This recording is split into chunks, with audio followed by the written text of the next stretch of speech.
லூக்கா 12வது அதிகாரம் 34வது வசனம் இப்படியாக சொல்கிறது, உங்கள் பொக்கிஷம் எங்கே இருக்கிறதோ அங்கே உங்கள் இருதயமும் இருக்கும்.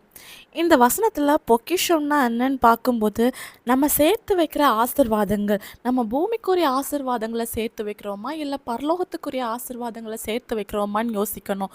நம்ம பூமிக்குரிய ஆசிர்வாதங்களை சேர்த்து வைக்கும்போது நம்முடைய இருதயம் பூமிக்குரிய ஆசிர்வாதங்களில் தான் இருக்கும். நம்ம பரலோகத்துக்குரிய பொக்கிஷம் இல்லைன்னு ஆசிர்வாதங்களை சேர்த்து வைக்கும்போது நம்முடைய சிந்தனை எண்ணங்கள் எல்லாமே பரலோகத்துக்கு ஏற்றவைகளை தான் யோசிக்கும்.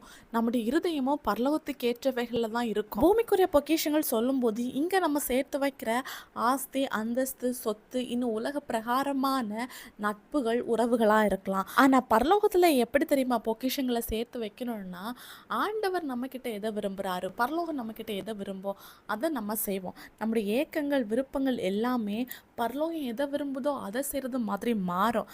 அதே மாதிரி ஆண்டவருக்கா நம்ம ஆத்துமாக்களை சம்பாதிப்போம், இன்னும் சுவிசேஷம் சொல்லுவோம்.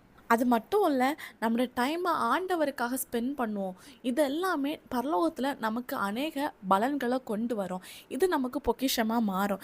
இன்னும் பரிசுத்த வேதாகமத்தை பார்க்கும்போது ஏசப்பா ஒரு இடத்துல சொல்லியிருப்பாங்க, நம்ம தரித்திரருக்கு கொடுக்கறதன் மூலம் நம்ம பரலோக ராஜ்யத்தில் பொக்கிஷங்களை சேர்த்து வைக்கிறோம் அப்படின்ட்டு. இந்த உலகத்தில் நம்ம பொக்கிஷங்களை சேர்த்து வைக்கும்போது பூச்சியும் திருவும் கெடுத்து போடும், திருடர்கள் திருடுவாங்க. ஆனால் பரலோக ராஜ்யத்தில் நம்ம பொக்கிஷங்களை சேர்த்து வைக்கும்போது எந்த பாதிப்பும் வரப்போகிறதில்ல. அதற்கேற்ற பலனை நம்ம அடைவோம்.